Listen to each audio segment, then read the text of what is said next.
Hey, here we are for video number two. What we're going to do in video number two is we're just going to go around and stay around in the right-hand corner up here. And the reason for that is that upper right-hand corner is packed full of stuff on Moodle, and it's always in the same spot, so it's kind of nice. So let's get started. I'm going to try to keep this around 5 minutes. Every video should be about 5 minutes. So here we are at the dashboard. This is when you log in. This is where you'll be. You can see these are your courses that you have that you might be the teacher of or you're enrolled in. So we're at Introduction to Moodle, and we're in the course. What we have, and there's the bell, but what we have here is here's our notification, here's our messages, and then we have this here. We'll get down to this cogwheel and all that fun stuff in a little bit. But first and foremost is we could go back to the dashboard if we want. They have that everywhere just in case.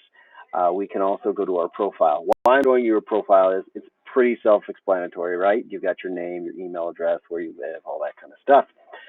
But the other thing, and you can edit it and you can change it. You can customize the page if you want.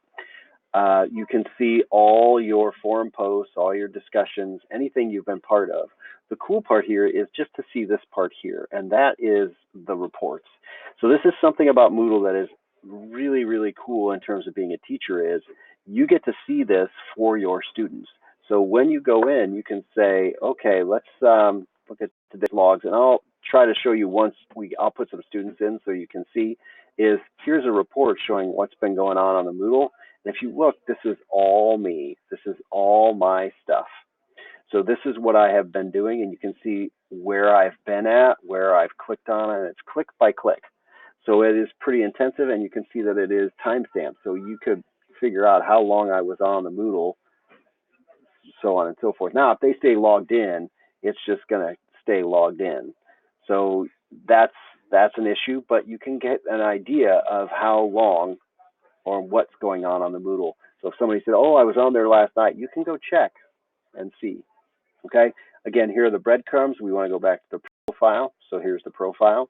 And that's about it. The other thing to be aware of is that, lo and behold, there's a cogwheel here too. So you can go in to edit your profile, change your password.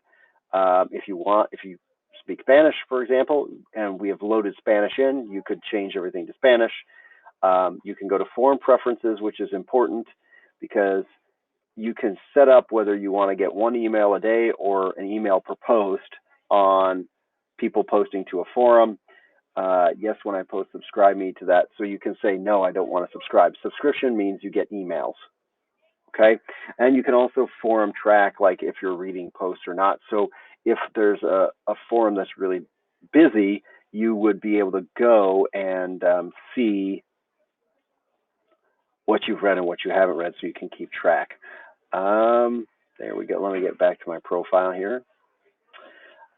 So that's in forum preferences. Then we've got editor preferences, so you can see what kind of editor you want.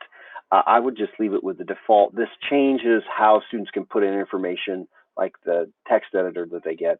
The one that Moodle has is pretty good.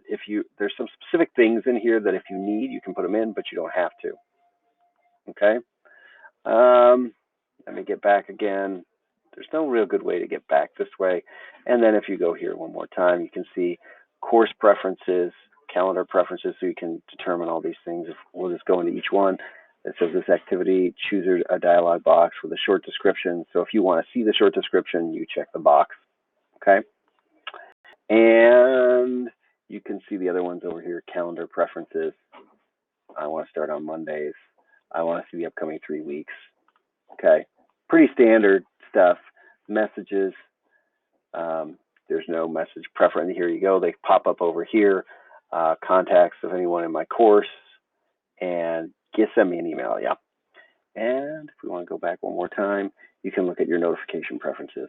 We'll talk about badges, and roles is really, we can set you up as a student, a teacher, a non-editing teacher. Like if you want somebody to be a co-teacher in your class, you can put them in your class as a non-editing teacher so they can't screw anything up, but they can sit and see what's going on. So like if you want to put the principal in there or something like that, so they can see your course and look at all the student work that they're doing and all that kind of stuff, You could do that if you want, or if asked to. And then you can look at blogs. There is a blogging feature in here where you can actually just like blog yourself. And if you look, you can say blog entries per page, and so on and so forth. External blogs, or register an external blog, so you can get a blog situation going as well. It's an interesting feature, but if you want to do something more with it, come see me and we'll do something more. That's the profile. Okay, that's where we'll stop. We'll move on from